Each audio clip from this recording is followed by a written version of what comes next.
Hello guys, Chaz here from Pugliese Speed Shop with your Tuesday morning tech tip. All right guys, so how many times you've been working on something, right? And you just don't got the hardware, right? Like that Nissan. Took a project over halfway through, stuff scattered around, you can't find stuff. Sometimes you break a bolt, sometimes you lose a bolt. That's not what you want to do, but it happens, right? Strip something out, whatever the case may be. You got to finish the job, and you don't got no hardware. What do? Well, you guys have probably seen me do it. I save every last bit of usable hardware that I possibly can on different projects. I mean, no matter what it is, right? From putting a ceiling fan together, I keep the little screws and stuff like that. You know, the extra stuff they give you, it's extra, trust me. Or, I mean, whatever it might be, I always try to save it. And I'll flip you around here because, hey, my new phone's got that option. I'm moving up in the world. We're doing things. All right, I'll show you what I got. All right, so here it is. In the Navy, we call this a Pre-X. I believe the Marine Corps does the same thing. I don't know what other Air Force, all that, they call it something, I'm sure too. They probably just call it spare parts. I don't know. Everybody's got a different name for it, but you got these little drawers. You see these things, hardware stores, whatever. What are these things? Like maybe $5. I bet I had this thing 15 years, if not longer. And it's might be missing a drawer here. I think that's somewhere. We'll find it. Things are cracked, whatever, right? But see, just random bolts, because you never know when you're going to need it. You see, during the Nissan, I said my Pre-X is getting a workout because this is my Pre-X, what I call it, because of calling it that for 23 years, and I was able to put that stuff together. Yeah, at least I can sieve. Never mind that. But it still got put together with all this extra random stuff, right? I mean, I don't even know where I got half of this stuff. I mean, just like I said, I'm working on something and I don't need it, I hold on to it. I've had to use tons of stuff in here, which is, I mean, whatever it might be, right? Why not? I got a little bit of the same thing going on over here, but not nearly as, I try to organize this. And then I got, that. But what happened? While I was working on Ian's truck, we need a clamp, right? Didn't have one. Now I do. I didn't then, so what did I do? You guys, if you're watching that video, you watch me walk out here. Right? You know what I'm about to do. I know you know. Right? Open this thing up. And you really can't see because it's getting dark. But bam, I grabbed, well, here you go. Here's the hose. I didn't do it very gentlemanly. I yanked it off because it's all dry rot in here. Had a good clamp though, got the job done. All right, guys.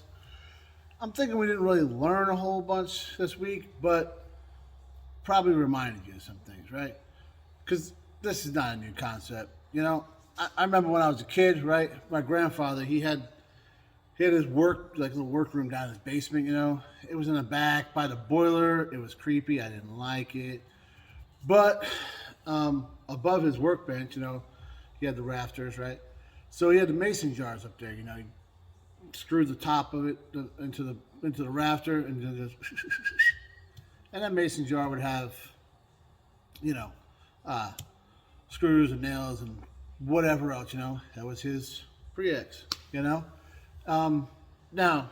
side note, my grandfather's extra parts were stuff he would find on his walks. He'd be looking down, he'd pick up nails and bent nails and all, and take them home, straighten them out, because that was what you did, right? Back then, the greatest generation, right?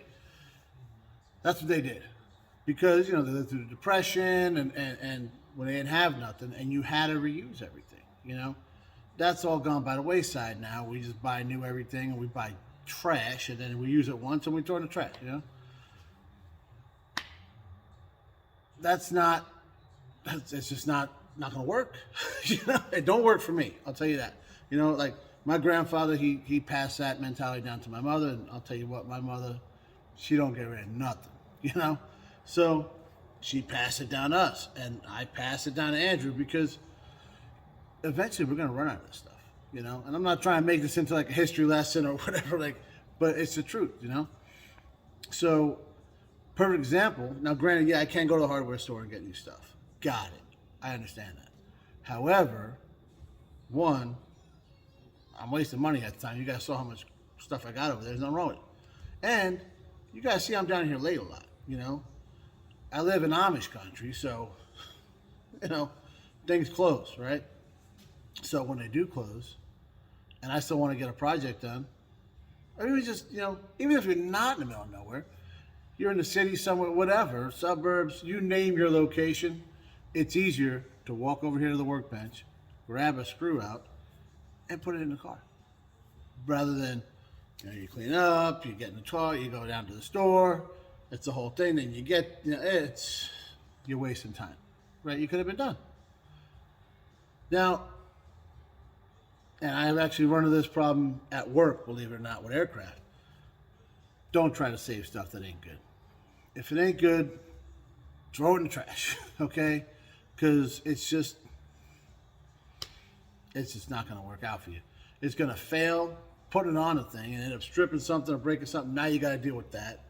Or you drive down the road and it fails, and now you're stuck. So inspect your stuff. You know, you take stuff apart, or you're doing a mod on your car, right? And you don't need the hardware that you're taking off. Look at it. If it's good, clean it up, put it in. Why not? And you see, it don't hardly take up no room. It's bailed me out. I mean, how many times, guys, have you seen me? Oh man, I need something. Boom, I find it. The Nissan was a perfect example.